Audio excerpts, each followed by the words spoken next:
Jake from JKM Guitars with another behind the scenes video showing what I've been up to for the past week or two, so you have a better insight of what's going on inside the workshop. Just want to start off by saying thank you for all the appreciation and the views for the guitar building video I released about a week ago. The link is around here somewhere. It's been really well received with about 400 new subscribers, so hello new subscribers, thanks for joining us. So I really appreciate it. I'm glad that all went well, and hopefully I can do something like that again in the future. So this week we've been progressing more with 3 different builds. 2 are made of this red gum here,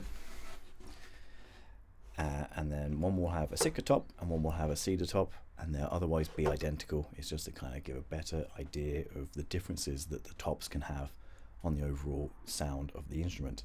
And then I also have here a black walnut baritone, which will be a left-handed baritone, commissioned from someone over in England. So that's coming along well. All these 3 should be done by the end of January. So I thought while I have these backs in this position, talk about my approach to making backs and why I do the things that I do with them. So in my point of view, you can either brace your back to be reflective or reactive.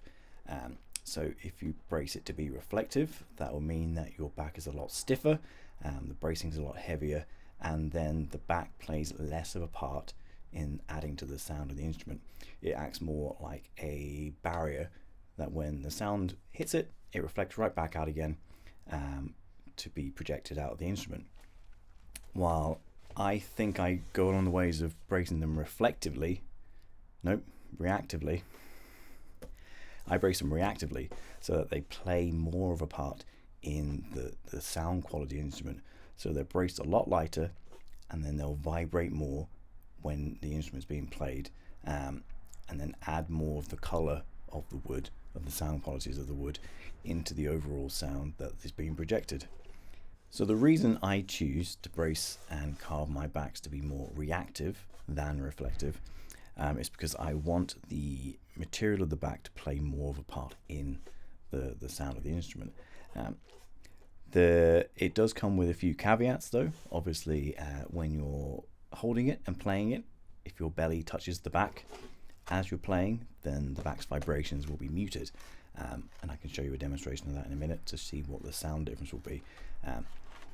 So it also gives the player the ability to tweak how much they press their belly against the back. So in certain recording situations, maybe having the back untouched, maybe too lively, and so just having a little contact with your belly can help calm it down. So you have a bit of a way of adapting what output the instrument has depending on how you hold it.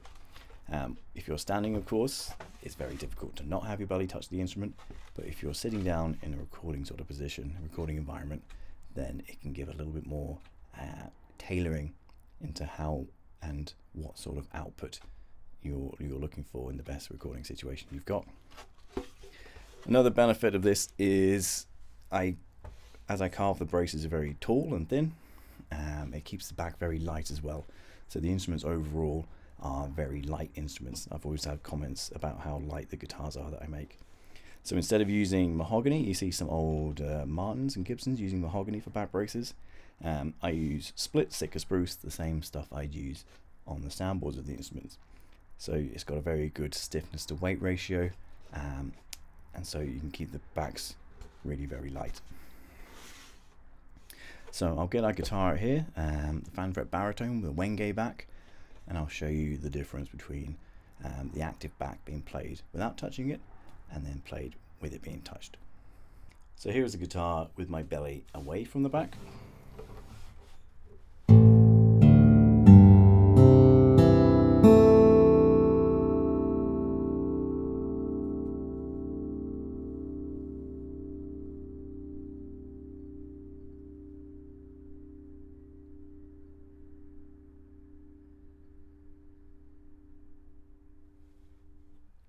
And here is the guitar with my belly pressed into the back.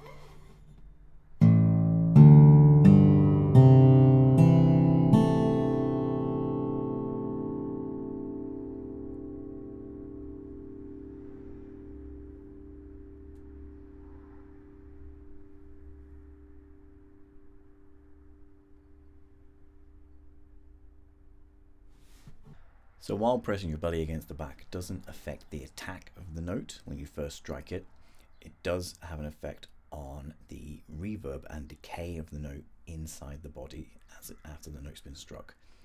It's very subtle, but once your belly's pressed against the back, it calms down the internal vibrations back and forth, and causes the note to die off a little bit quicker than if your belly was away from the back. So it just shows how much of an influence the back has in increasing the decay and reverb of the note once the note's been struck. It's very subtle, but once you've got your good headphones on, you're in a recording environment, it can make all the difference. So it's almost like you can pre-EQ your guitar just by pulling it against your body. So as we close up here for Christmas, we'll be back in about a week's time after the holidays. Obviously enjoy your Christmases and holidays as well. And like I said, thank you for all the new subscribers based off of the building video. If you'd like to see any other sort of videos like that, or anything else you want to come across or want me to explain or talk about, just drop a comment down below and I can try and get to that in a future video. Well, thanks very much for watching, and I'll see you soon.